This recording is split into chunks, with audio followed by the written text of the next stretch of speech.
యెహెజ్కేలు గ్రంథం 47వ అధ్యాయము మొదటి 5 వచనాలు దయచేసి చదువుకుందాం.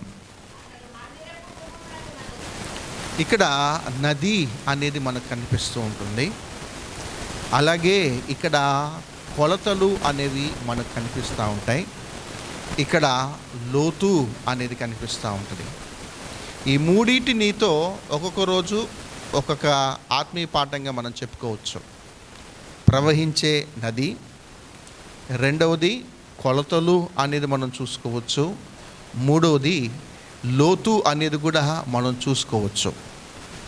నది గురించి ఒక వర్తమానం, కొలతల గురించి ఒక వర్తమానం, లోతు అన్న టాపిక్ మీద కూడా ఒక వర్తమానం మనం చెప్పుకోవచ్చు. అయితే నేను కొలతల గురించి చెప్పను, నేను లోతు గురించి నేను చెప్పను. కానీ ఇక్కడ ఒక జీవ నది ప్రవహిస్తూ ఉంటుంది. ఇంకా కింద కొన్ని వచనాలు మనం చూస్తూ ఉంటుంటే ఆ నది ప్రవహిస్తూ ఉంటుంది.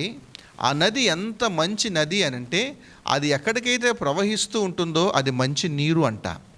అది ఎక్కడికైతే ప్రవహిస్తూ ఉంటుందో అక్కడ పంటలు చాలా బాగున్నాయి అనేది ఇక్కడ కింద కనిపిస్తూ ఉంటుంది. ఆ నది ఎక్కడైతే ప్రవహిస్తూ ఉంటుందో అక్కడ చేపలు విస్తారంగా పడుతున్నాయి అన్న మాటలు మనకి ఇక్కడ కనిపిస్తూ ఉంటుంది. ఇదేమిటి అని అంటే, ఒక జీవ నది, ఒక మంచి నది అనేది ఇక్కడ మనం గమనించాలి. ఇంటికి వెళ్ళిన తర్వాత ఆ నదిని గురించిన వివరణ మీరు ఇంటికి వెళ్ళిన తర్వాత చదువుకోండి. సరే, ఈ యెహెజ్కేలు గ్రంథం దగ్గరికి వచ్చేసరికి ఏమని కనిపిస్తుంది అని అంటే, ఇది దర్శన గ్రంథము అని అంటారు. ఏమనంటారు? ఇది ఒక దర్శన గ్రంథము. నూతన నిబంధనలో ప్రకటన గ్రంథము అనేది ఎలాగైతే దర్శన గ్రంథంగా ఉంటుందో, ఈ రెండింటిని సిస్టర్స్ అంటారు, సిస్టర్స్ బుక్ అంటారు. ఏంటి అని అంటే, యెహెజ్కేలు గ్రంథంలో మనకు కొన్ని జంతువులు కనిపిస్తూ ఉంటాయి, కొన్ని ముఖాలు కనిపిస్తూ ఉంటాయి, దర్శనాలు మనకు కనిపిస్తూ ఉంటాయి.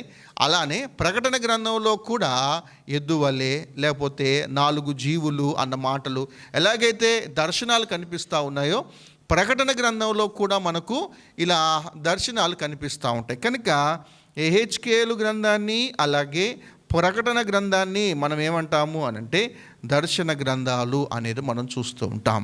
యెహెజ్కేలు గ్రంథం అనగానే మనకు చాలా గుర్తొస్తూ ఉంటాయి. ఈయనకు చాలా దర్శనాలు వచ్చాయి. ఒకసారి ఎండిన ఎముకల దగ్గరికి వెళ్ళటం మనం చూస్తాము, ఒకసారి కొండల దగ్గరకు తాను వెళ్ళటము అనేది మనం చూస్తూ ఉంటాము. ఇక్కడేమో ఒక నది దగ్గరికి రావటము అనేది మనం చూస్తూ ఉంటాం.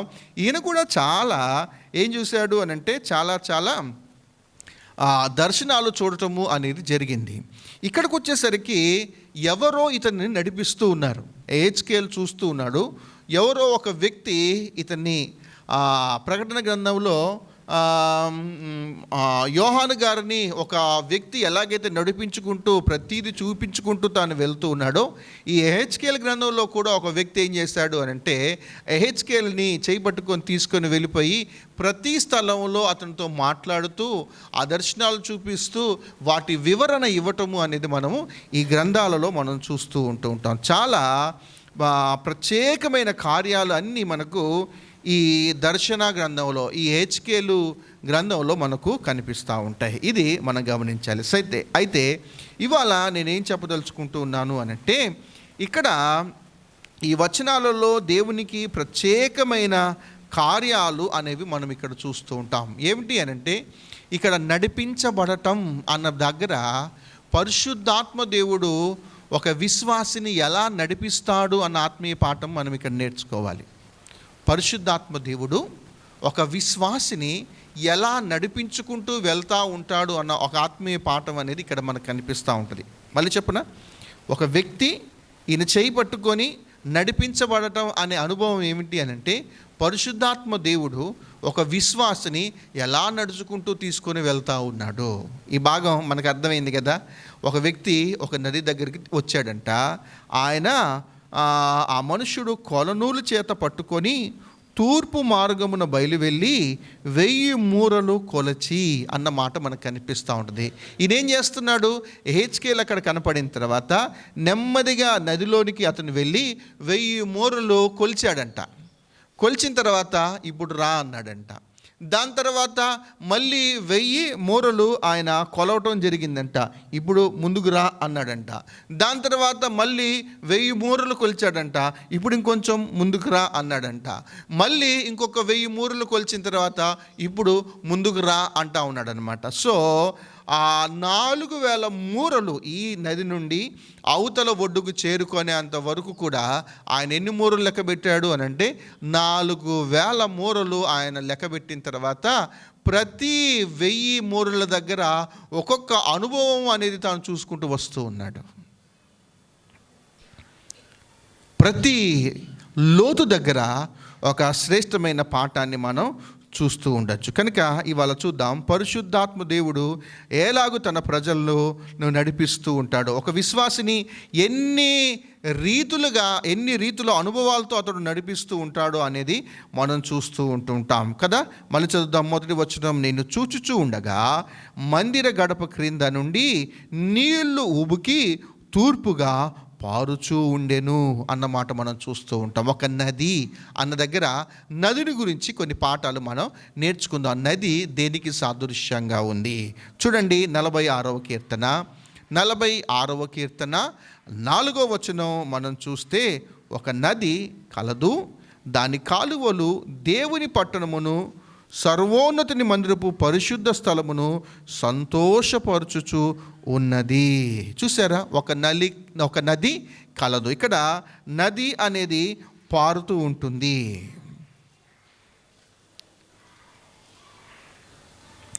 యేసుక్రీస్తు ప్రభువారు భూమి మీద ఉన్నప్పుడు ఈ నది గురించి, నది దగ్గర ఉన్న అనుభవాలు మనకు చాలా కనిపిస్తూ ఉంటాయి. నదిని మనం ఎలా అనుకుందాము అని అంటే, పరిశుద్ధాత్మ దేవుని యొక్క అనుభవంతో మనం పోల్చుకుందాం. నది అనేది పరిశుద్ధాత్మ దేవునికు సాదృశ్యంగా ఉంది. ఈ నీళ్ళు ఉబికినట్టుగా మనకు కనిపిస్తూ ఉంటుంది. ఈ నది పారుతూ ఉంటున్నప్పుడు, దేవుని పట్టణం గుండా వెళుతూ ఉన్నప్పుడు సర్వోన్నతుని మందిరము పరిశుద్ధ స్థలమును సంతోషపరుచు ఉన్నది అన్నమాట మనం చూస్తూ ఉంటాం. యోహాను సువార్త 4వ అధ్యాయంలో కూడా ప్రభు పలికిన మాటలు మనం చూస్తాం కదా. 4వ అధ్యాయము 14వ వచనంలో చూస్తే ప్రభువు సమరయ స్త్రీతో మాట్లాడుతూ ఉంటాడు. ఏమని మాట్లాడుతున్నాడు? నేను వారికి ఇచ్చు నీళ్లు త్రాగువాడు ఎల్లప్పుడూ దప్పిగొనడు, నేను వారికి ఇచ్చు నీళ్లు నిత్య జీవమునకై వానిలో ఊరడి నీటి బుగ్గగా ఉండును.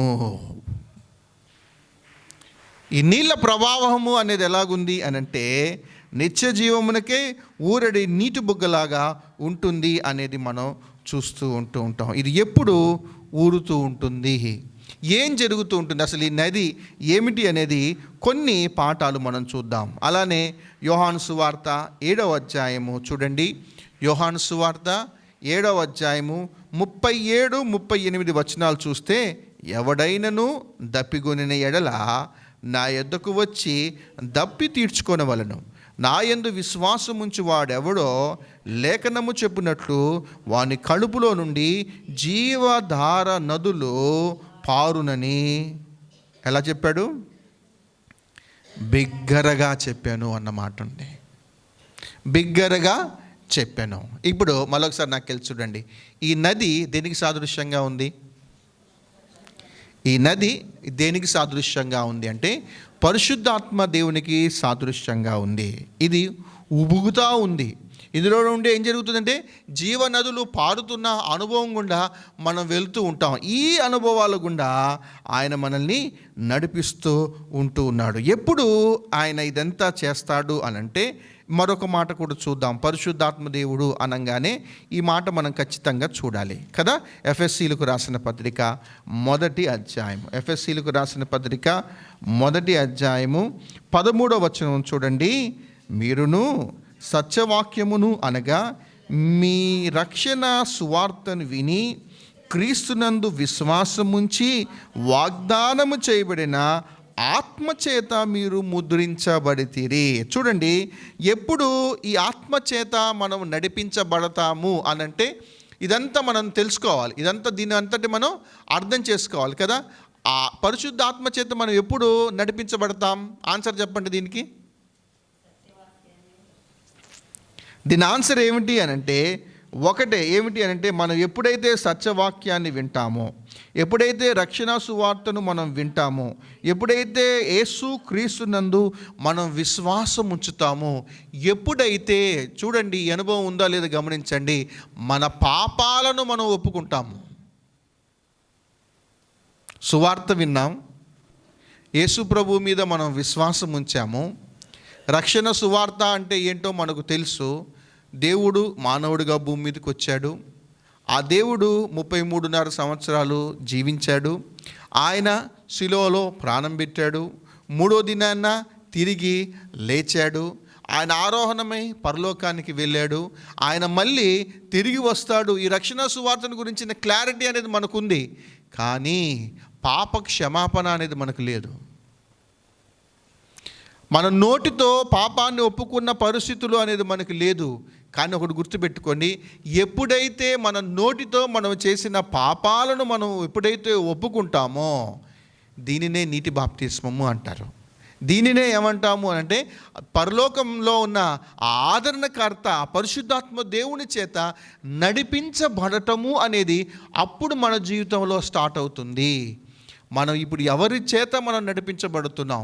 మనం ఈ జీవ నదిలో మనం ప్రవహిస్తూ ఉన్నాం, మనం నడుచుకుంటూ వెళ్తూ ఉన్నాం. రాను రాను లోతే ఉంటుంది కానీ మనం ఒడ్డుకొచ్చే పరిస్థితులు అనేది లేవు. లోతులోనికి వెళ్తూ ఉన్నప్పుడు ఈ పరిశుద్ధాత్మ దేవుడు మనల్ని నడిపించుకుంటూ వెళ్తూ ఉన్నప్పుడు అనేకమైన అనుభవాలు గుండా మనం వెళ్తూ ఉంటాం. దీనినే ఏమంటాము అనంటే, మనం ఎప్పుడైతే రక్షించబడ్డామో, మనం ఎప్పుడైతే మన పాపాలను మనం ఒప్పుకున్నామో, చూడండి ఇప్పుడు మనం అందరం ఎవరి ద్వారా నడిపించబడుతున్నాం? ఎవరి ద్వారా నడిపించబడుతున్నాం స్వాతి? షూర్ కదా? అందరికీ నమ్మకం ఉందా? లేకపోతే ఇంకో దేంతోనే నడిపించబడుతున్నారా? వేరే దాంతో ఏమైనా నడిపించబడితే నాకు ముందే చెప్పండి, మీ ఇంటికి రాను. నేను భయం వేస్తుంది నాకు కదా. మన మాట, మన ఆలోచన, మన ప్రవర్తన జాగ్రత్తగా మనం కాచుకోవటానికి గల కారణం ఏంటంటే, ఆ పరిశుద్ధాత్మ దేవుడు ఎప్పటికప్పుడు మనకు సంచకరువుగా ఉండి మనం ఎలా మాట్లాడాలి, మనం ఎలా ఆలోచన చేయాలి, మనం లోకంలో నుంచి ప్రత్యేకించబడ్డాం కనుక మనం ఈ లోకంలో ఎలా జీవించాలి అనేది కంప్లీట్ మనల్ని గైడ్ చేసేది ఎవరు అనంటే పరిశుద్ధాత్మ దేవుడే.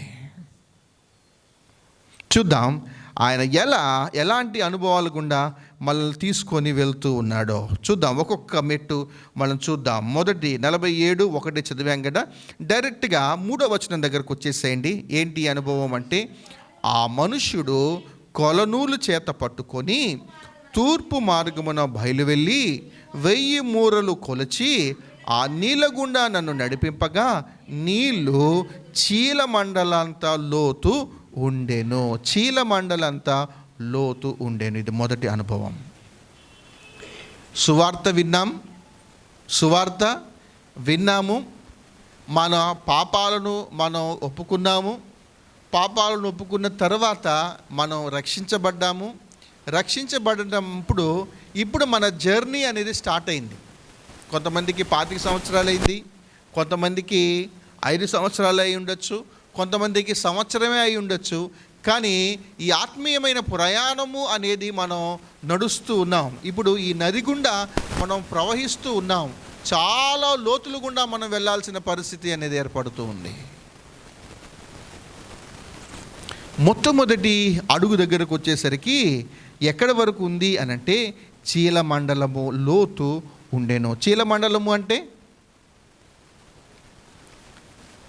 శృంగారమున దేవాలయం దగ్గర ఒక ఆయన బాధపడుతూ ఉంటారు కదా, చీలమండలపు వ్యాధితో తను బాధపడుతుంటాడు. మంటలు వస్తూ ఉన్నాయంట, నిలబడలేకపోతూ ఉన్నాడంట.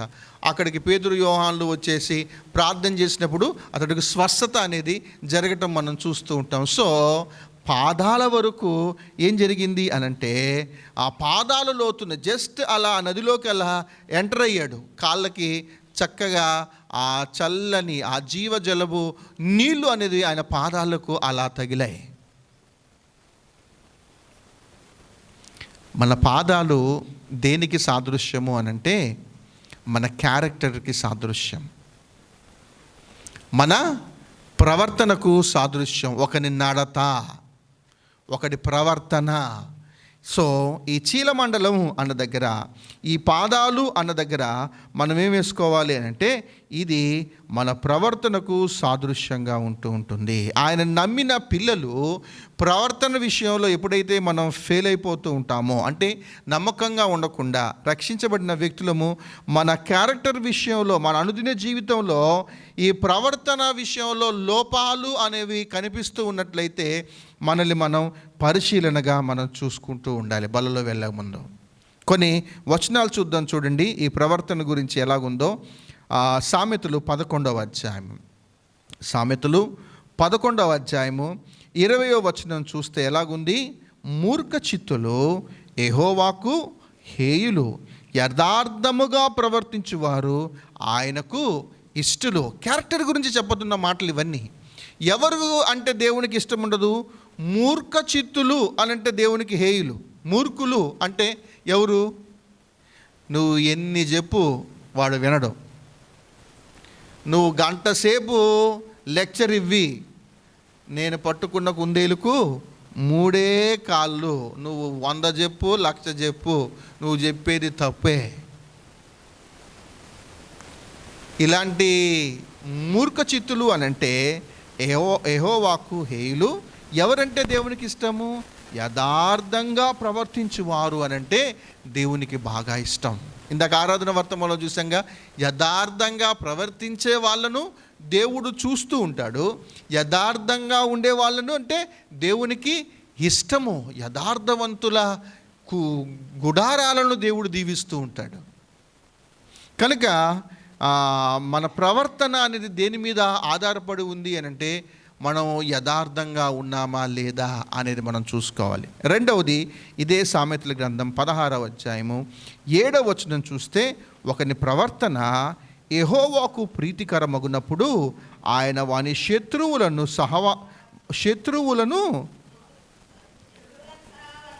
నేను చదువుతున్నాను, శత్రువులను సహా వానికి మిత్రులుగా చేయును. మనము నిజంగా దేవునికి ప్రీతికరమైన ప్రవర్తన అనేది మనం కలిగి ఉంటే దేవుడు మనకు ఒక మంచి ఫేవర్ చేస్తాడు. ఏమిటి అంటే, మనల్ని ద్వేషించే వ్యక్తులు, మనల్ని శత్రువులుగా భావించే వ్యక్తులు కూడా ఆయన ఏం చేస్తాడు అని అంటే మిత్రులుగా చేస్తూ ఉంటాడు. ఇదంతా ఎవరి ద్వారా జరుగుతూ ఉంటుంది అనంటే మన క్యారెక్టర్ మీద ఆధారపడి ఉంది. పరిశుద్ధాత్మ దేవుడు ఏం చేస్తూ ఉంటాడంటే, మన ప్రవర్తనను చాలా జాగ్రత్తగా కాపాడుకోవడానికి మనం ప్రయత్నం చేస్తూ ఉండాలి.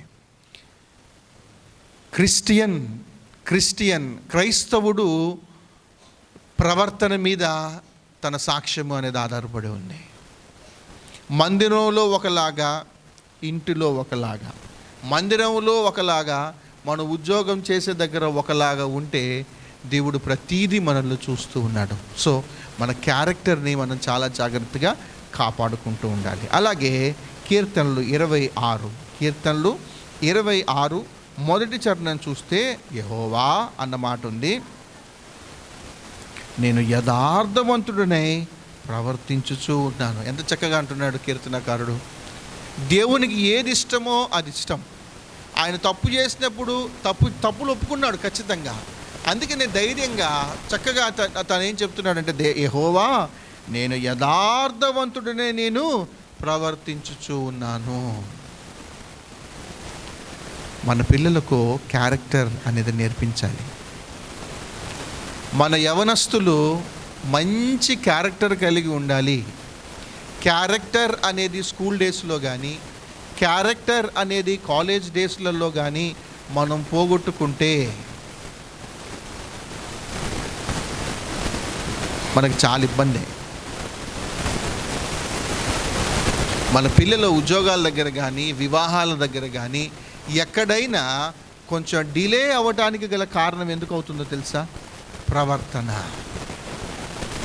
కనుక మన క్యారెక్టర్ అనేది చాలా జాగ్రత్తగా చూసుకోవటం అనేది ఇక్కడ నేర్చుకోవాలి. కనుక నీళ్లు చీలమండల లోతు ఉండెను అన్న దగ్గర ఈ పరిశుద్ధాత్మ దేవుడు ఏం చేస్తూ ఉన్నాడంటే, మొదటిగా నీవు ప్రయాణం చేస్తూ అవతల దరికి నువ్వు చేరాలి అని అంటే మొట్టమొదటి యొక్క ఏమంటారు, ఇది క్వాలిటీ ఏమిటి అని అంటే మన క్యారెక్టర్ని మనం చాలా జాగ్రత్తగా మనం కాపాడుకోవాలి. మన మాట ఎలాగుంది, మన చూపు ఎలాగుంది, కాలనీలో మనల్ని గురించిన సాక్ష్యము అనేది ఎలాగుంది, పనిచేస్తున్న ఆఫీసులలో మన గురించిన సాక్ష్యము అనేది ఎలాగుంది, ఇంటిలో మన పిల్లల ముందు మన సాక్ష్యము అనేది ఎలాగుంది, దేవుని మందిరంలో నిన్ను గురించిన సాక్ష్యము అనేది ఎలాగుంది. మనకెన్ని తలాంతులైనా ఉండొచ్చు. నేను మంచిగా వాక్యం చెప్పొచ్చు, మంచిగా పాటలు పాడొచ్చు, మంచిగా వాయిద్యాలు వాయిస్తూ ఉండొచ్చు, ఏదైనా మనం చేస్తూ ఉండొచ్చు. ఈ వ్యక్తిలో తలాంతులు చాలా ఉన్నాయి, కానీ క్యారెక్టర్ దగ్గరకు వచ్చేసరికి హీఈస్ వేస్ట్ ఫెలో. కనుక రక్షించబడిన వ్యక్తికి మొదటగా మన ప్రవర్తనను చాలా జాగ్రత్తగా మనం కాపాడుకోవాలి. ఇది బాగుంటే మనం చెప్పేది ఎవడైనా వింటాడు. ఇది బాగుంటే మనం సువార్త ప్రకటిస్తున్నాడు, ఆ సువార్తకు తగ్గట్టుగా మనం జీవిస్తూ ఉంటుంటే అవును వీళ్ళు కరెక్ట్గా ఉన్నారు కాబట్టి వీళ్ళు చెప్పేది నిజమే అనుకొని మన దేవునికి వాళ్ళు ఆకర్షితులు అవుతారు. మాట అనేది చెప్పకుండానే ఒక వ్యక్తి ప్రభు దగ్గరికి వచ్చే ఏకైక సాధనం ఏదైనా ఉంది అని అంటే అది మన ప్రవర్తన. పిల్లలు ఏమనుకుంటారు అని అంటే, మనం ప్రేయర్ చేస్తూ ఉన్నా, మనం ఆరాధన చేస్తూ ఉన్నా, మనం వేరే వ్యక్తులకు అమ్మా దేవుని మీద నువ్వు ఆధారపడాలమ్మా అని ఏదో పరిశుద్ధమైన మాటలు చెబుతూ ఉంటున్నప్పుడు పక్కనున్న వింటున్న వాళ్ళు ఏం చేస్తారంటే నవ్వుతూ ఉంటారు అంతే. మా అమ్మ కూడా ఈ మాటలు చెప్తుందా, మా నాన్న కూడా సువార్త చేస్తాడా, మా నాన్న గురించి మా అమ్మ గురించి లేకపోతే పలానా అన్న గురించి వీళ్ళ గురించి నాకు తెలుసు, వీళ్ళు ఎట్లాంటి వాళ్ళు, వీళ్ళు కూడా చెప్పేటోళ్ళు అయిపోయారు. జాగ్రత్త. మనల్ని అందరూ గమనిస్తూ ఉంటారు. మనం మాట్లాడే ప్రతి మాట వాళ్ళు చాలా గౌరవంగా స్వీకరిస్తున్నారు అనుకోవద్దు. ఏదో మన వయసును ప్రేమించి లేకపోతే మన ఉన్న పరిస్థితిని గౌరవించి వాళ్ళు మాట వింటున్నారే కానీ హృదయాంతరంగంలో మన గురించి ఉండే ఒపీనియన్ ఏమిటి అని అంటే నువ్వు చెప్పేదానికి చేసేదానికి అసలు పొంతనే లేదు.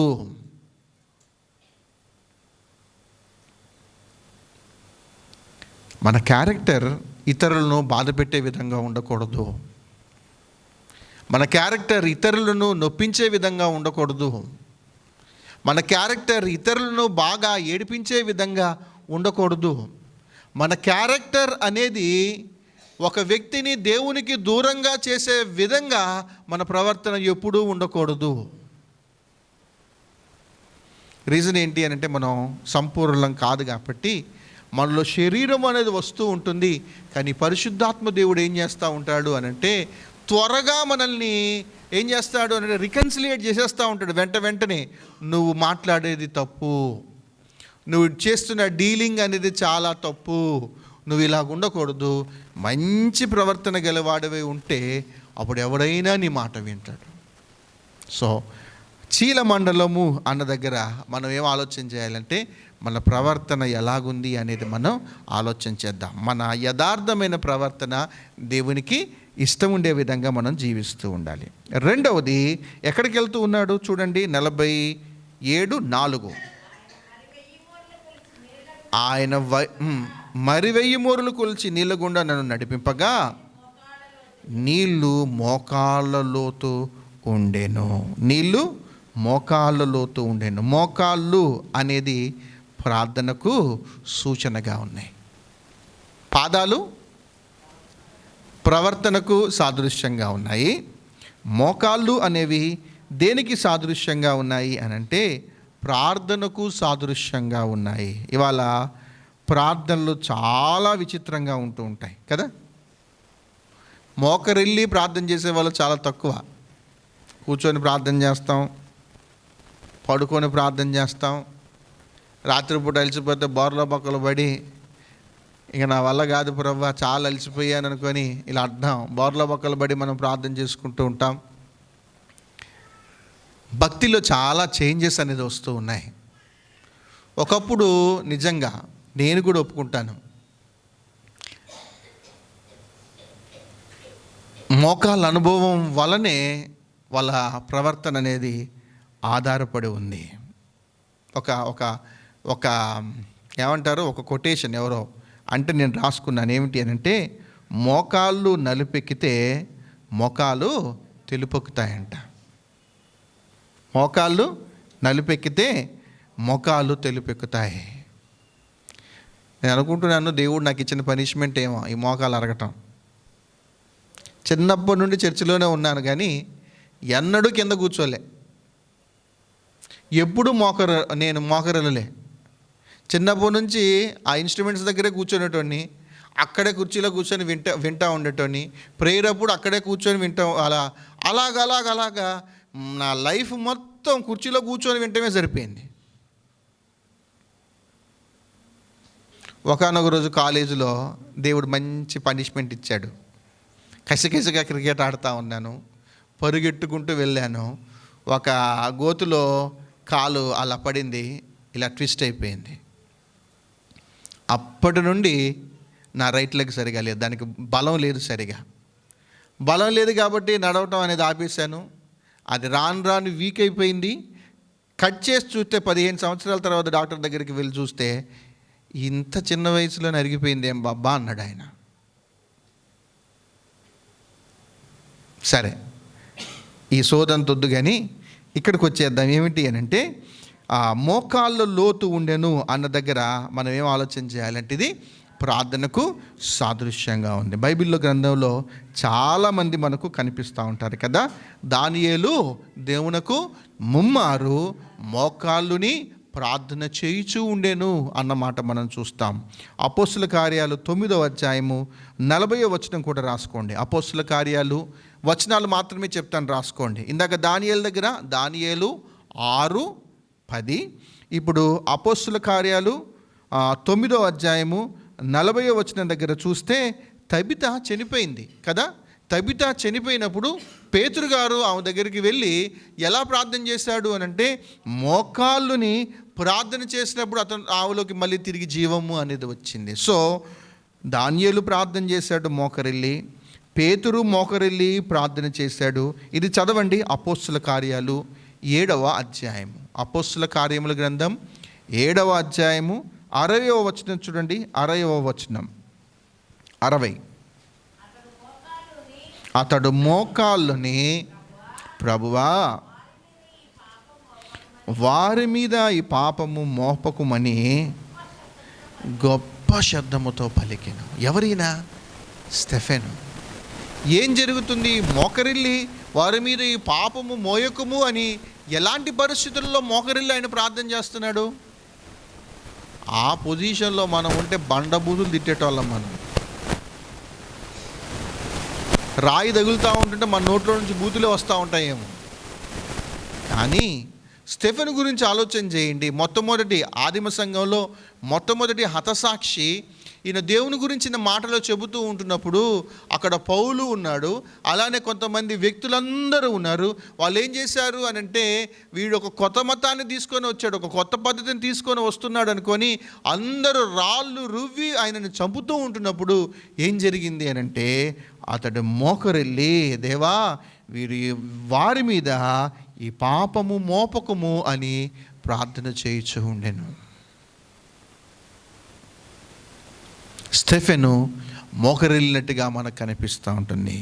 అంతెందుకు, యేసుక్రీస్తు ప్రభు దగ్గరికి వచ్చేసరికి లూకాసు వార్త 22వ అధ్యాయము 41వ వచనం దగ్గరికి వస్తే, వారి యొద్ద నుండి రాతివేత దూరము వెళ్ళి మోకాళ్ళుని ప్రార్థించెను. దేవుడే మానవుడిగా భూమి మీదకి వచ్చినప్పుడు మనం ఈ ప్రభువులో నుండి నేర్చుకోవాల్సిన ఒక పాఠం చూడండి. ఈయనకు ప్రార్థన అవసరమే లేదు,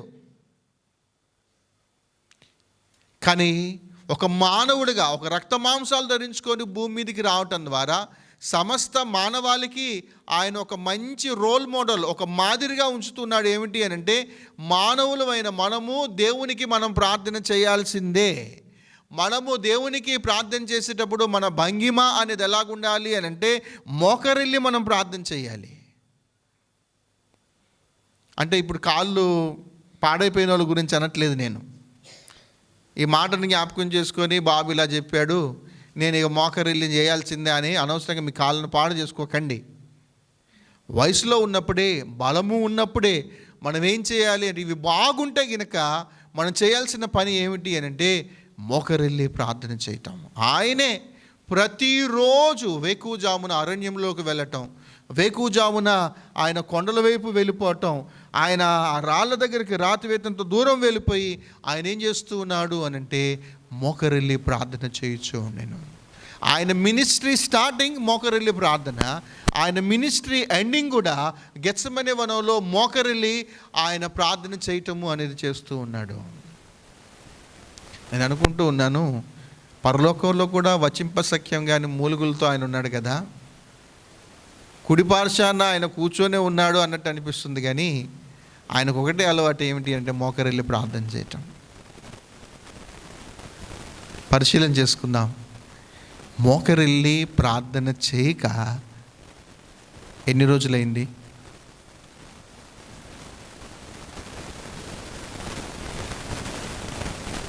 గోపి,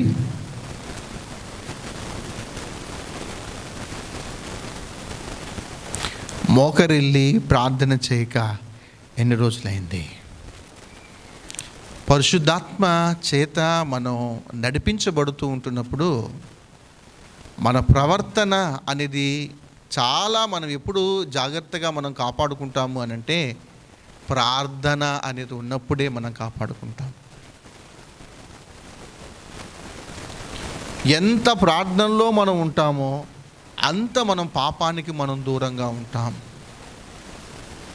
కనుక ఈ మోకరిల్లిన అనుభవం అనేది మనకు ఈ రెండవ లోతు అంటే 2000 ఎంత దూరం అది 2000 మోరుల దూరం వెళ్ళిన తర్వాత అక్కడ మోకాల అనుభవము అనే పాఠం మనం ఇక్కడ నేర్చుకుంటూ ఉండాలి. మరొక మంచి ఎగ్జాంపుల్ చూద్దాం. చూడండి, ఆదిమ సంఘం అపోస్తుల కార్యాలు 21వ అధ్యాయం. అపోస్తుల కార్యములు 21వ అధ్యాయము 5వ వచనం చూడండి. ద ఫస్ట్ చర్చ్ ఎలా ప్రేయర్ చేసుకుంటుందో, వారును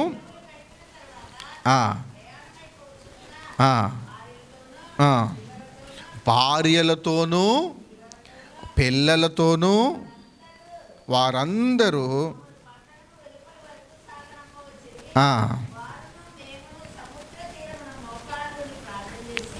ఎవరెవరు అంటే ప్రేయర్ చేస్తున్నారు ఇక్కడ?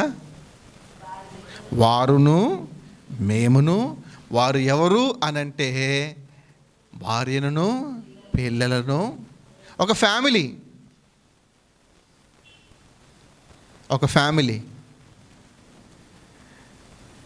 పురుషులందరినీ మళ్ళొకసారి రిక్వెస్ట్ చేస్తున్నాను, ఫ్యామిలీ ప్రేయర్కి ఎందుకు రారు మీరు?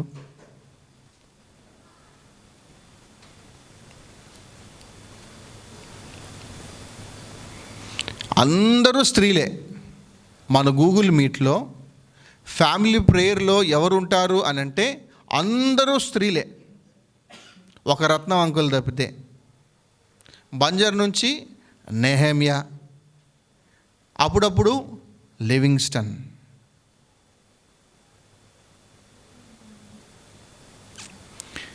కంప్లీట్ ఫ్యామిలీ ప్రేయర్ అనేది జరగక ఎన్ని సంవత్సరాలు అయింది ఇంట్లో?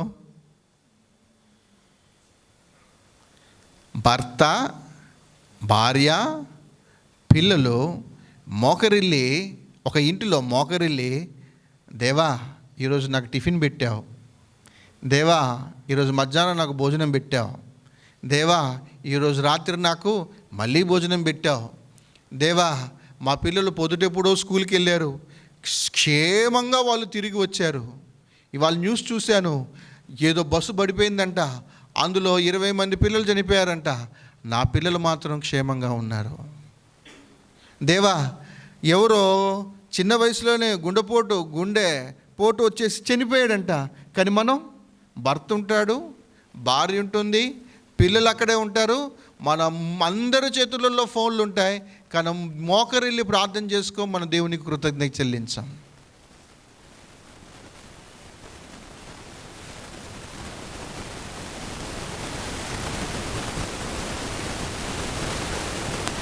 నేను మిమ్మల్ని రిక్వెస్ట్ చేస్తూ ఉన్నాను, దయచేసి ఫ్యామిలీ ప్రేయర్కి రండి.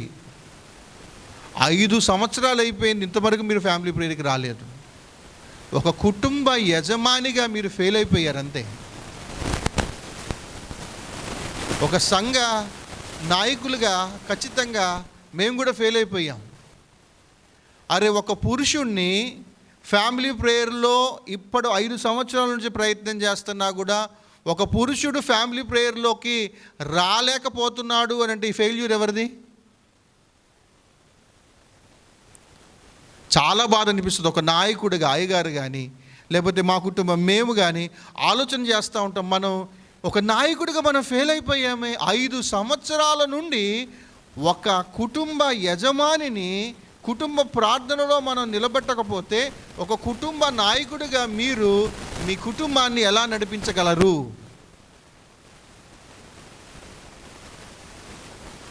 మీ కుటుంబానికి యజమాని మీరా, స్త్రీలా? మీలోనే భక్తి అనేది లేకపోతే, మీలోనే మోకాళ్ళ అనుభవము అనేది లేకపోతే ఎవరిని మీ పిల్లలు నడిపిస్తారు? మీరు చూడండి, దాని కాన్సిక్వెన్స్ అనేది ఒక 10 సంవత్సరాల తర్వాత 15 సంవత్సరాల తర్వాత అర్థమైంది.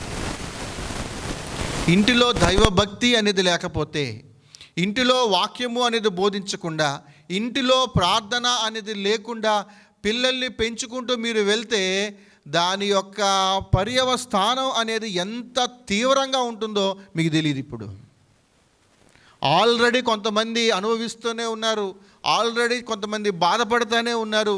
ఇది తెలిసి కూడా ఏముంటుంది అని అంటే, మనం ఆదివారం ఏదో నామకార్థంగా దేవుని యొక్క మందిరానికి వస్తున్నాం, మళ్ళీ వచ్చే ఆదివారమే వస్తారు, కానీ అప్పటి వరకు కూడా మీ ఫ్యామిలీతో, మీరు మీ భార్యతో కలిసి, మీరు మీ పిల్లలతో కలిసి మోకరిల్లి ప్రార్థన చేసిన అనుభవం అనేది మీకు లేదు.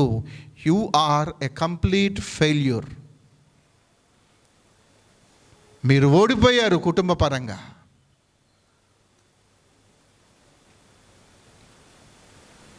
మేమును, మా భార్యలను, మా పిల్లలను సముద్ర తీరమున మోకరిల్లి ప్రార్థన చేసితిమి అన్న మాట దగ్గర నిజంగా పరిశుద్ధాత్మ దేవుని చేత మనం నడిపించబడుతూ ఉన్నట్లయితే, అరే వారానికి కనీసం 2 సార్లు అయినా వెంటనే పిల్లల్ని ఇక్కడ కూర్చోబెట్టి మనం థ్యాంక్స్ చెప్పాలరా. మనం దీవించబడకపోవటానికి గల రీజన్ కూడా ఇదే. మన జీవితాలలో దేవుడు మేలులు చేయకపోవటానికి గల రీజన్ కూడా ఇదే. ఏమిటి అని అంటే, ఇప్పుడు బాగానే ఉండొచ్చు, కానీ ఎక్కడ దేవుడు పనిష్మెంట్ ఇవ్వాలో అక్కడ పనిష్మెంట్ ఇస్తాడో అప్పుడు మనం ఖచ్చితంగా బాధపడతాం. గుర్తుపెట్టుకోండి, క్రైస్తవ కుటుంబం అన్న తర్వాత గమనించండి, నాన్న, అమ్మ, పిల్లలు అందరూ ప్రతిరోజు ఖచ్చితంగా మోకరిల్లి లేకపోతే ప్రార్థన చేసుకుంటూ దేవునికి థ్యాంక్స్ చెప్పాలి. ఇవాళ మన కంప్లీట్ ఫ్యామిలీ క్షేమంగా ఉంది అని అంటే దేవుడు మన చుట్టూ ఒక కంచె ఉంచాడు, ఆయన మన చుట్టూ ఒక కాపుదలను ఉంచాడు. ఆయన ఆ కంచెను తీసివేస్తే ఆలోచన చేయండి, మళ్ళీ నెక్స్ట్ రోజు తండ్రి ఉంటాడో లేదో తెలియదు, అమ్మ ఉంటుందో లేదో తెలీదు, పిల్లలు ఉంటారో లేదో తెలీదు.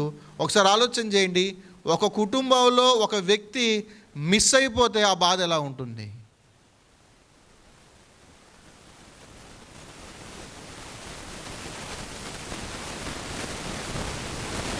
ఏదో తాత్కాలికంగా ఆలోచన చేస్తే మనం ఏం చేయలేం.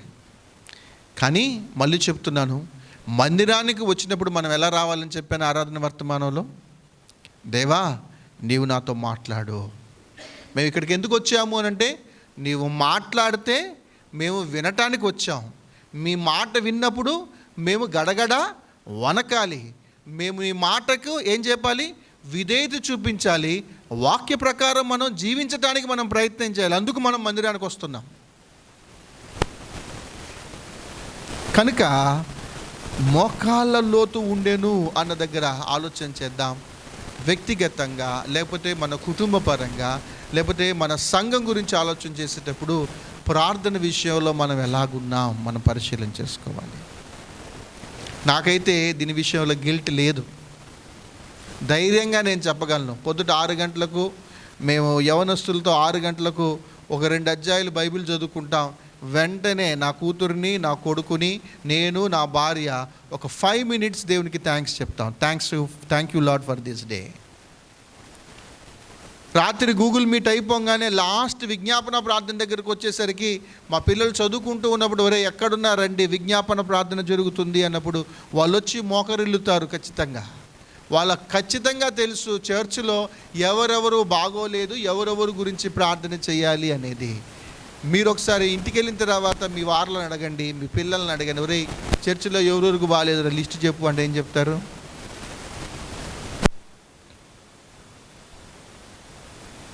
We are not leading by the Holy Spirit. పరిశుద్ధాత్మ చేత నడిపించబడే వ్యక్తి ఎప్పటికప్పుడు తన ప్రవర్తన చాలా జాగ్రత్తగా కాపాడుకుంటూ ఉంటాడు. రెండవది, ప్రార్థించటానికి ఇష్టపడుతూ ఉంటాడు. ఒకవేళ మీ కుటుంబంలో యజమానుడు లేకపోతే కుటుంబంలో యజమానురాలు, పిల్లలు ఒక కుటుంబంగా మీరు ప్రార్థన చేసుకోకపోతే ప్రార్థన చేసుకోండి. దేవుడు దీవించే విధానం చాలా చాలా బాగుంటుంది. రెండవది. మూడవది, మళ్ళీ ఆయనను పిలిచిన తర్వాత మళ్ళీ ఒక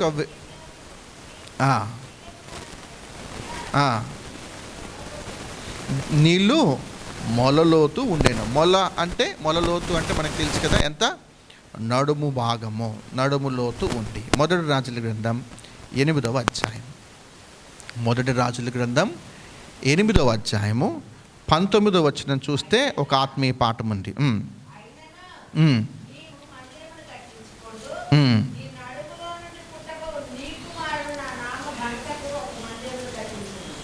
చాలండి. ఇక్కడ ఒక పరిచర్య గురించి ఇక్కడ చెప్తూ ఉన్నాడు.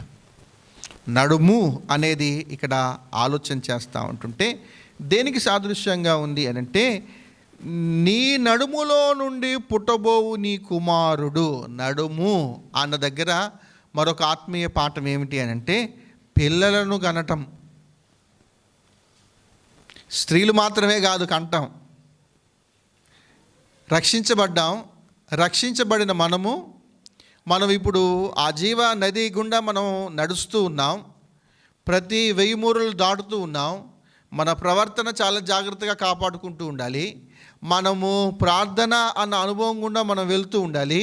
ప్రార్థనలో కొంచెం ఆత్మీయంగా మనం ఎదుగుతూ ఉన్న తర్వాత మన బాధ్యత ఏమిటి అనంటే, ఇక్కడ గమనించండి, పిల్లలను కనటం. ఆత్మల సంపాదన కొరకే మనం ప్రయాసపడాలి. మళ్ళీ మనం పరిశీలన చేసుకుందాం. నీవు ఎవరిని కన్నావు?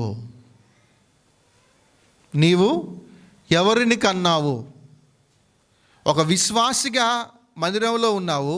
నీ ద్వారా ఒక ఆత్మ రక్షించబడిందా? యవనస్తులు పరిశీలన చేసుకోవాలి, పురుషులు పరిశీలన చేసుకోవాలి, స్త్రీలు పరిశీలన చేసుకోవాలి. మనమందరం మందిరానికి చక్కగా వస్తున్నాం. మందిరంలో మనం పనులు చేస్తూ ఉన్నాం, సహవాసం చేస్తూ ఉన్నాం, ఆరాధన చేస్తున్నాం, లింకు ప్రార్థనలు చేస్తూ ఉన్నాం, పనులన్నీ బలలో చేవేస్తున్నాం, బల్ల ఇస్తూ ఉన్నాం, మీరు గృహదర్శనాలకి వెళ్తూ ఉన్నారు. ఇవన్నీ చాలా చాలా బాగున్నాయి. కానీ ఒక ఆత్మనైనా మనము కన్నామా?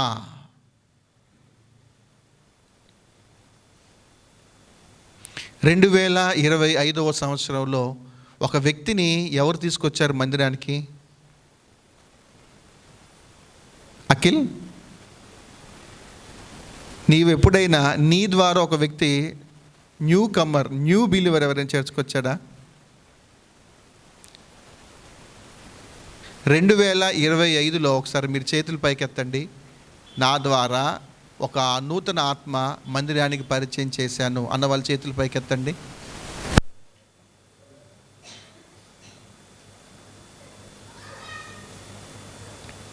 లేదు, నిజంగా తీసుకొస్తే నిజంగా చెప్పండి. హెచ్చులు ఎందుకులే అనుకోవద్దు. మీరు ప్రోత్సాహకరంగా ఉంటారు అంతే.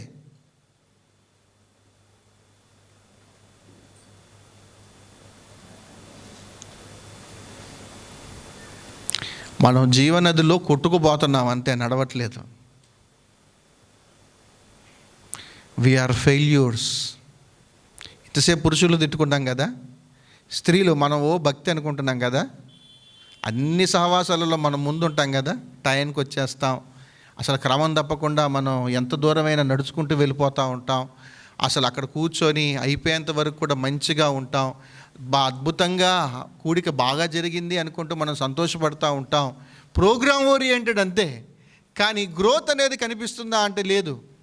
క్రమేపీ మేడగది సంఘం అనేది మెంబర్స్ తగ్గిపోతున్నారు కానీ పెరగటం లేదు. ఇది గమనించారో లేదో పెద్దలు, పురుషులు గమనించారో లేదో, గ్రోత్ అనేది క్రమేపీ ఆ గ్రాఫ్ అనేది సంవత్సరాలు పెరుగుతున్న కొద్దీ గ్రాఫ్ అనేది ఇలా తగ్గుతూ ఉంది కానీ పెరగటం లేదు.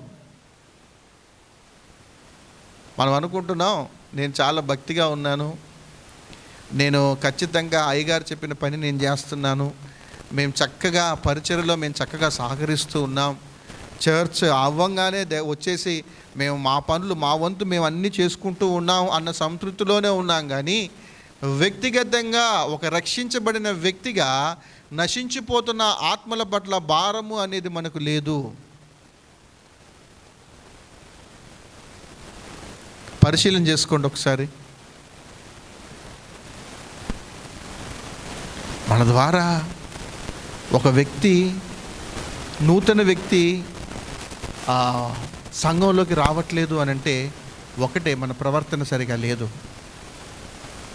మన ప్రార్థన అనుభవం అనేది సరిగా లేదు. ఈ మాట నచ్చో లేదో, ఆత్మీయంగా అందరూ గొడ్రాళ్ళే.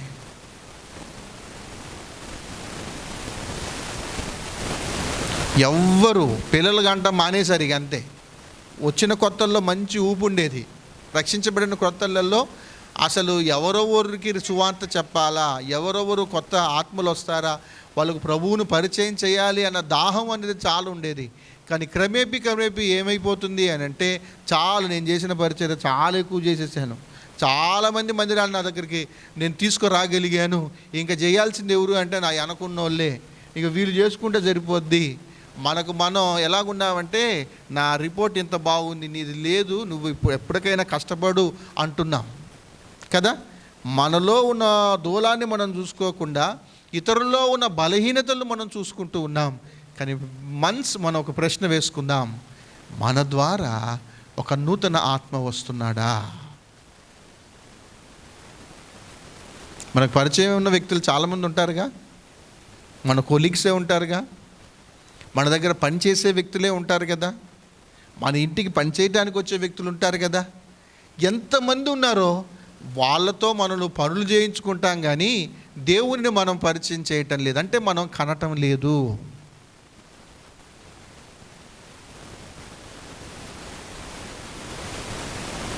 కనకపోగా మనం ఇంకా దిగజారిపోతూ ఉన్నాం, కనకపోగా మనం నీళ్ళల్లో మునిగిపోతూ ఉన్నాం.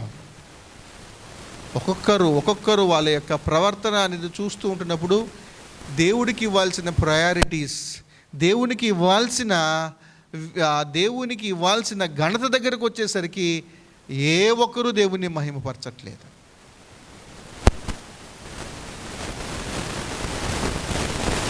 కనుక ఇది మనం గమనిస్తూ ఉండాలి. 1 కొరింథీయులకు రాసిన పత్రిక 4వ అధ్యాయం 15 నుంచి 16 వచనాలు చూస్తే, క్రీస్తు యేసునందు సువార్త ద్వారా నేను మిమ్మును కంటిని అన్నాడు పౌలు గారు. క్రీస్తు యేసునందు సువార్త ద్వారా నేను మిమ్మును కంటిని అన్న మాట దగ్గర మనం ఆలోచన చేస్తే, ఇప్పుడు బలలో చేయి వేసే ముందు ఇక్కడ మనం ఆలోచన చేస్తే ఈరోజు బల మిగిలిపోయిద్దేమో. ధైర్యం ఉన్నోడే బలలో చేయి వేయాలిగా. ప్రభు రక్తమాంతాలలో పాల్పంపులు పొందుతున్నాము అని అంటే, ఇప్పుడు ఒక 5 సంవత్సరాలు మీరు చెక్ చేసుకోండి, ఒక 5 years నుంచి కూడా ఒక వ్యక్తిని, ఒక ఆత్మను కూడా మనము ప్రభు యొద్దకు తీసుకురాలేదు అని అంటే వీఆర్ ఏ ఫెయిల్డ్ బిలీవర్. మనం ఓడిపోయిన విశ్వాసులం.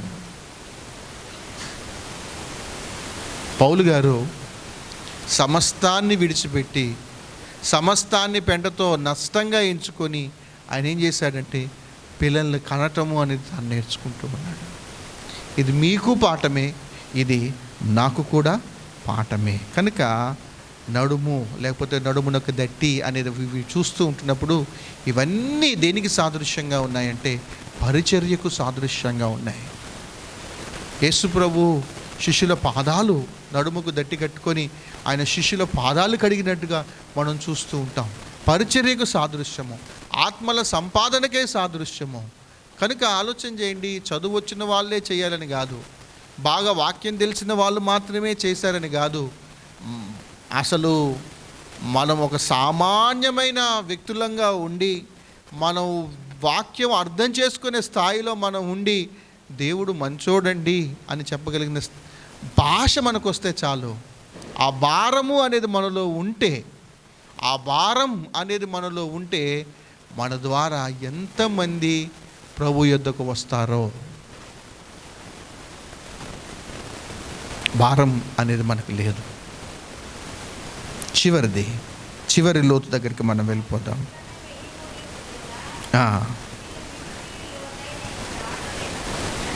నీళ్లు మిక్కిలి లోతై దాటలేనంత నది కనపడెను. అప్పుడేం జరిగింది? దాటలేనంత క్రమం జరిగినప్పుడు ఏం చేశారు వాళ్ళు? ఈదవలసిన పరిస్థితి అనేది ఏర్పడింది. పరిశుద్ధాత్మ దేవుని యొక్క నడిపింపు అనంటే మనం వేరే దానిలాగా మనం అర్థం చేసుకుంటూ ఉన్నామేమో. డాడీ డాడీ డాడీ అని అంటూ ఉంటారు కదా ఇంగ్లీష్లో. రమ్ము రమ్ము రమ్ము రా రా రా రా అని అరుస్తూ ఉంటారు కదా. కాదు, పరిశుద్ధాత్మ దేవుడు ఒక క్రమమునకు దేవుడు. ఆయన అల్లరి చిల్లరలుగా ఉండడు. పరిశుద్ధాత్మ చేత నడిపించబడిన వ్యక్తి ఎలాగుంటాడు అంటే, మళ్ళీ మొదటి నుంచి వద్దాం. మన ప్రవర్తనను చాలా జాగ్రత్తగా మనం కాపాడుకుంటూ ఉంటాం. మనం ప్రార్థన చేయటానికి మనం ఇష్టపడుతూ ఉంటాం. నేను చేసుకోకపోయినా, నా భార్య చేయకపోయినా, నా బిడ్డలు చేసుకోకపోయినా నాకు ఒక దైవికమైన రోషం వస్తూ ఉంటుంది. మనం చేస్తున్నది తప్పు. మనం ఖచ్చితంగా దేవునికి సన్నిధిలో మనం మోకరిల్లి దేవునికి థ్యాంక్స్ చెప్పాల్సిందే. మూడవది, పరిశుద్ధాత్మ చేత నడిపించబడటము అనంటే నశించిపోతున్న ఆత్మల పట్ల మనం భారం కలిగి ఉంటాం.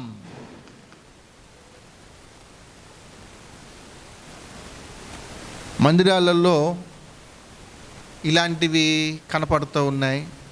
ఇలాంటివి ప్రోగ్రామింగ్ అరేంజ్మెంట్ సరిగా లేదు, ఇలాంటివి సరిగా ఈ పద్ధతి సరిగా లేదు, ఇలాంటివి అనుకుంటూ మనం ఒక అనాలిసిస్, ఒక ఎవాల్యుయేషన్ చేసుకుంటాం. ఈసారి మాత్రం చాలా జాగ్రత్తగా చేయాలి, ఈసారి నేనే దగ్గరగా ఉండి ఇవన్నీ నేను పట్టించుకుంటాను. ఇవి కాదు. ప్రోగ్రామ్ అనేది ఒకరు పట్టించుకున్నా పట్టించుకోకపోయినా ఏదో ఫ్లాపో హిట్టో ప్రోగ్రాం జరిగిపోతూనే ఉంటుంది చర్చిలో. కానీ మనం గుర్తుపెట్టుకోవాలి, నూతన ఆత్మలు వస్తున్నాయా లేదా, రక్షించబడుతూ ఉన్నారా, అది మనం చూసుకోవాలి. ఫస్ట్ మన ఇంట్లోనే మనం చూసుకుంటూ ఉండాలి. నేను రక్షించబడ్డాను, నా భార్య రక్షించబడలేదు, మేమిద్దరం రక్షించబడ్డాం, మా పిల్లలు రక్షించబడలేదు. వాళ్ళ కొరకు నేను చేయాల్సిన పని ఏమిటి? చెప్పటం చేత కాకపోతే మనం చేయాల్సిన పని ఒక్కటే, మోకరిల్లి ప్రార్థన చేయటమే. మోకరిల్లి మనం ప్రార్థన చేయకుండా వీళ్ళు మారుతారా బాబు పాప మీరు రండి రండి రండి అని అంటే మేము కూడా వచ్చి చేసేది ఏమీ లేదు.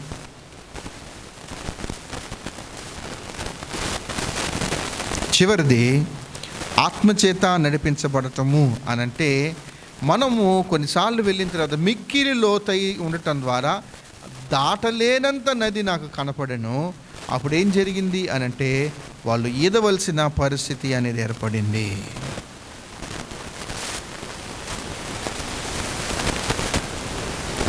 అప్పుడు ఉబికే నీటిలాగా, అప్పుడు ఈ జీవజల ప్రవాహము అనేది మనలో నుంచి బయటికి వస్తుంది. నెమ్మదిగా మనం అవతల ఒడ్డుకి వెళ్ళటము అనేది జరుగుతూ ఉంటుంది. చూడండి, ఇక్కడ ఏమిటి అనంటే మిక్కిలి లోతైన అనుభవం దగ్గరికి వచ్చేసరికి ఆల్మోస్ట్ ఆల్ ఇక మనం మునిగిపోయే పరిస్థితుల్లోకి మనం వెళ్ళిపోయాము అనంటే, చూడండి, మనం మునిగిపోతున్నాము అంటే ఏంటి ఇప్పుడు అర్థం? మనం మునిగిపోతున్నాము అంటే అర్థం ఏంటి? ఏంటమ్మా ఇది కూడా చెప్పట్లేదు? మనం మునిగిపోతున్నామంటే అర్థం ఏంటి? మనం మునిగిపోతున్నామంటే సంతోషం ఉంటుందా మనకి? నేను చచ్చిపోతున్నాను, నన్ను ఫోటో తీ అంటారా? సెల్ఫీ తీసుకుంటావా? లేదు కదా. ఏంటి అని అంటే ఇక్కడ మనం ఇలా అర్థం చేసుకుందాం. ఏమిటి అని అంటే చివరిగా మెట్టు ఏమిటి? మన స్పిరిచువల్ గ్రోత్ అనేది ఎలా ఎదుగుతుంది, ఎంత లోతులోకి మనం వెళ్తూ ఉన్నాము అని అంటే, బ్రతుకుట క్రీస్తే, చావైతే లాభం. మన అల్టిమేట్గా మనం స్పిరిచువల్గా మనం గ్రోత్ అవుతూ ఉన్నాము అని అంటే ఒకటి గుర్తు ఏమిటి అని అంటే, మన ఆత్మీయమైన పరిపక్వత అనేది ఎక్కడికి వెళ్తూ ఉంది అని అంటే, ఇక నేను బ్రతికి ఉన్నంత కాలం జీవిస్తే క్రీస్తు కొరకు నేను జీవిస్తాను. ఒకవేళ చనిపోతే అదేంటి అని అంటే నాకు లాభం. ఫిలిప్పీలకు రాసిన పత్రిక 1వ అధ్యాయము 21వ వచనం రాసుకోండి. అలానే చూడండి, అపోస్తుల కార్యాలు 20వ అధ్యాయం, అపోస్తుల కార్యాలు 20వ అధ్యాయం 24వ వచనం ఆలోచన చేయండి. 20వ అధ్యాయం 24వ వచనం ఏముంది?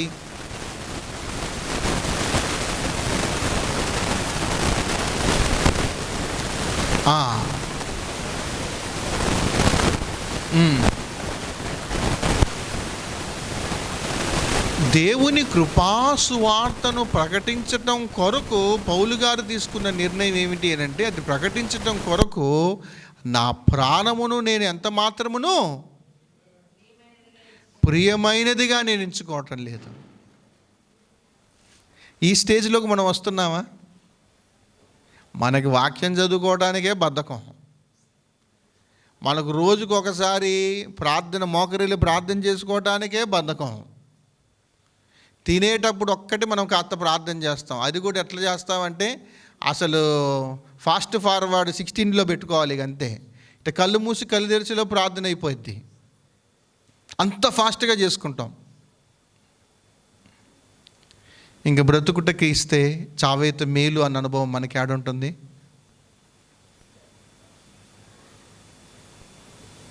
మన కుటుంబాన్నే మనం కాపాడుకోలేకపోతే, మన కుటుంబంలో ఉన్న నలుగురు మధ్యనే మనం ప్రార్థన చేసుకునే పరిస్థితుల్లో లేకపోతే, బ్రతుకుట క్రీస్తే చావైతే లాభం అన్న అనుభవంలోకి మనం వెళ్ళిపోతామా?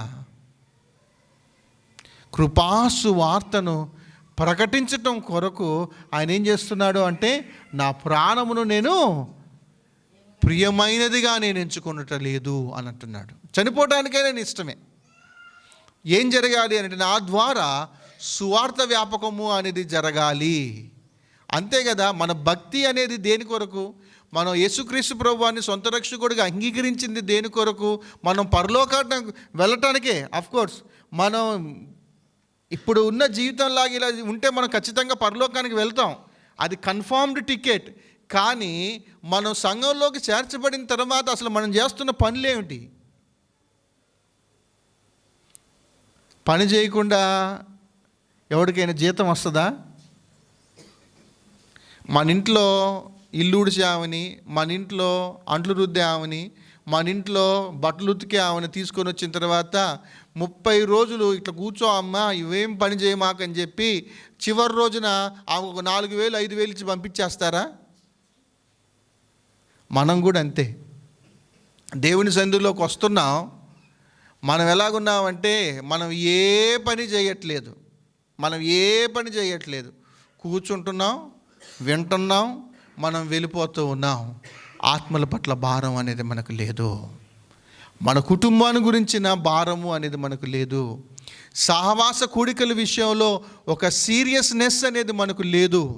ఇన్ని చెప్పినా కూడా మళ్ళీ నేను చెప్తాను, మీరు ఒక్కరు కూడా మీరు గూగుల్ మీట్కి రారు. మీరందరూ నాకు కనపడుతున్నారు.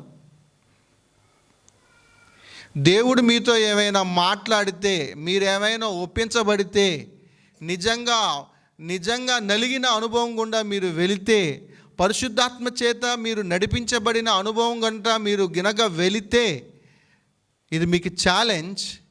ఫ్యామిలీతో సహా, కంప్లీట్ ఫ్యామిలీతో మీరు ఫ్యామిలీ ప్రేయర్ చేసుకోండి.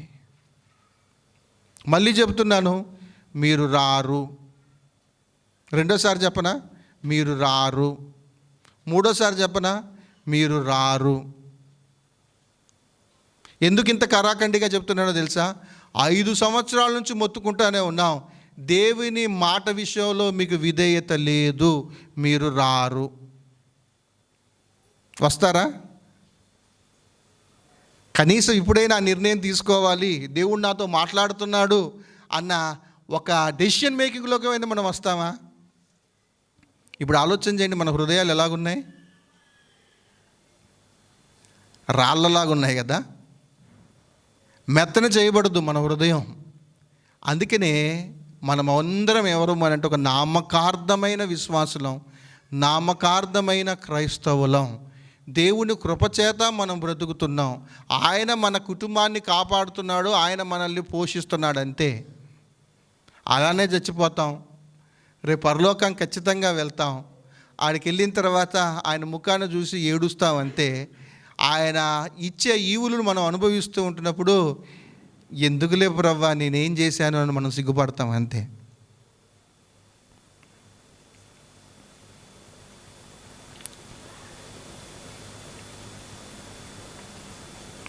తండ్రి తల్లి హృదయంలో చాలా భారంతో నేను చెప్తున్నాను, వీఆర్ ప్రేయింగ్. ప్రతిరోజు స్త్రీలు, ప్రతిరోజు యవనస్తుల గురించి ప్రార్థన చేస్తూ ఉన్నారు. వాళ్ళు బైబిల్ చదువుకోవాలి, వాళ్ళు ప్రార్థన చేయాలి, వాళ్ళు కుటుంబ ప్రార్థనలో ఉండాలి. అది మనల్ని ఎంత కాపాడుతుందో తెలీదు. మన క్షేమంగా ఉండే ఏకైక సాధనం ఏమిటి అంటే దేవుని సన్నిధిలో మనం గడపటమే. దేవుని సన్నిధిలో కుటుంబ సమేతంగా మోకరిల్లి మనం ప్రేయర్ చేద్దాం. మన జీవితాలలో దేవుడు చేసే మేలులు ఎలాగుంటాయో మనం త్వరలో మనం చూసుకొని దాన్ని బట్టి మనం ఎంత సంతోషిస్తామో. ఈ అనుభవం గుండా మనం వెళ్ళకపోతే మనం తీసుకునే ప్రతి నిర్ణయాలు చాలా తప్పుగా ఉంటాయి.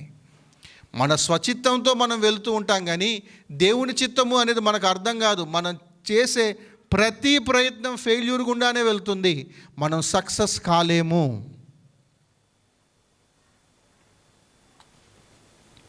కనుక మరొక మాట కూడా చదవండి, అపోస్తుల కార్యాలు 21వ అధ్యాయము. అపోస్తుల కార్యాలు 21వ అధ్యాయము 13వ వచనం చూడండి. 13వ వచనం.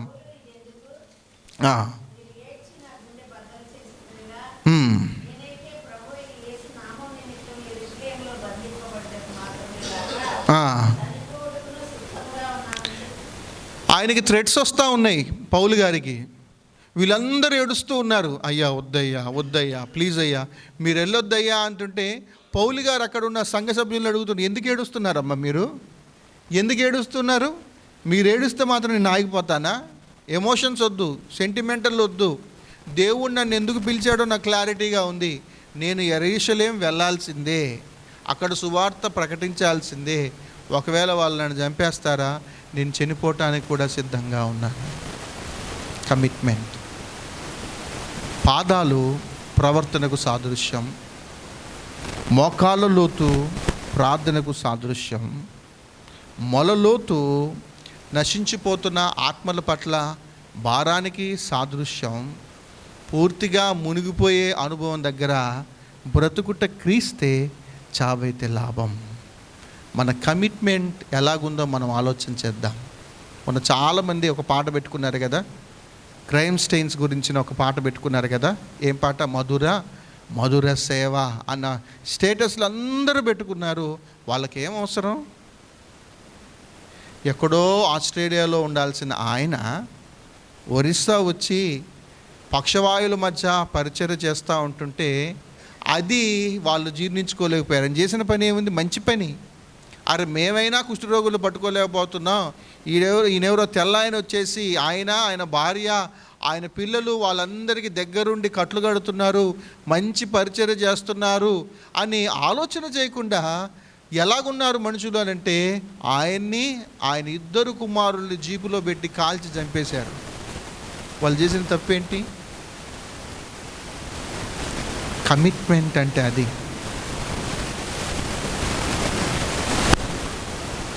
మన కమిట్మెంట్ ఎలాగుందో మనం పరిశీలన చేసుకుందాం.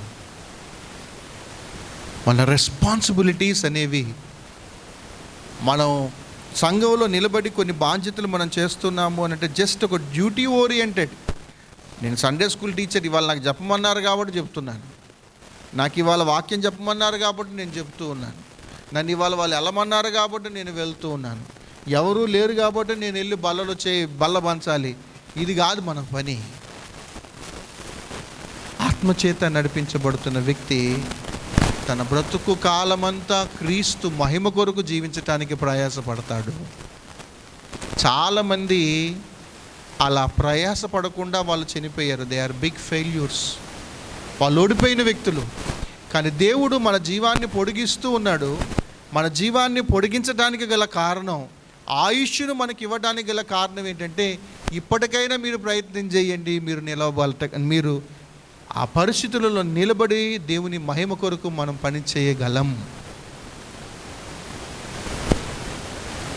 ఈ సంవత్సరమైన ఒక టార్గెట్ పెట్టుకుందాం మనం.